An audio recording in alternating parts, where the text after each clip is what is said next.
September is Prostate Cancer Awareness Month. Prostate cancer is the most common form of cancer in men, and early detection is essential. Today, Dr. Quinn joins us to discuss the importance of being proactive when it comes to prostate cancer. And Dr. Quinn, thank you so much for joining us.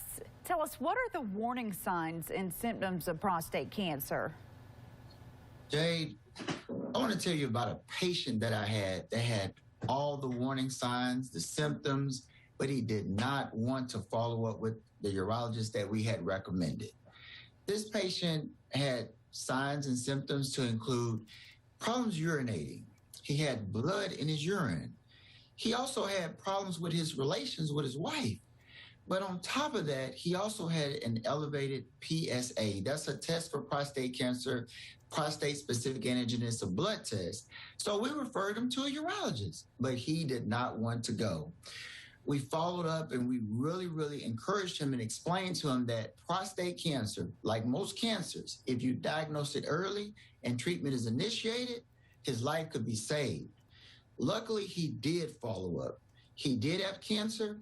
It was treated, and now he'll be around. So it's so important we pay attention to prostate cancer. So as a primary care doctor, how do you approach patients to get screened for the cancer? Well, what I do is I give them the facts and understand that there's a lot of controversy right now with prostate screening guidelines. So I'm going to read directly from the American Cancer Society. And what's being recommended there is a conversation between the medical provider and the patient. They're advising us to give them information so that they're informed, so they can make what's called an informed decision. But also note that the screening is included when we ask the questions with the history, such as we ask our patients, do you have problems urinating? Have you seen blood in your urine? Do you have problems with your relations with your wife? These are questions that help us so that we have more information so that we can make better decisions for our patients. Now, according to the American Cancer Society, once the patient has been given this information, if he's 50 or older and does not have any risk factors, we can recommend a PSA. If he's 45, we can recommend a PSA.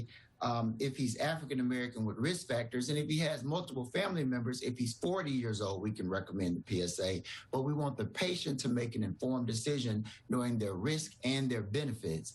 Also note, as far as the digital rectal exam, which a lot of men are uncomfortable with, is optional, and we let the patients know. And a lot of our patients are very happy to know that they don't necessarily have to get that test. So this is something that we do, and we feel that it's very good for our patients, and we help them understand that it can save their lives. So what would you say is the survival rate of this type of cancer?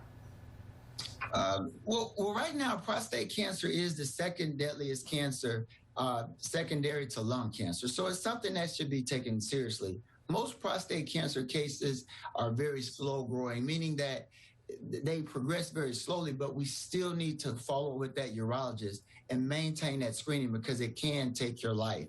I mean, right now it's being estimated by the American Cancer Society that 248,000 new cases this year and 34,000 men could possibly lose their life from prostate cancer. So we have to stay alert and just keep putting this information out.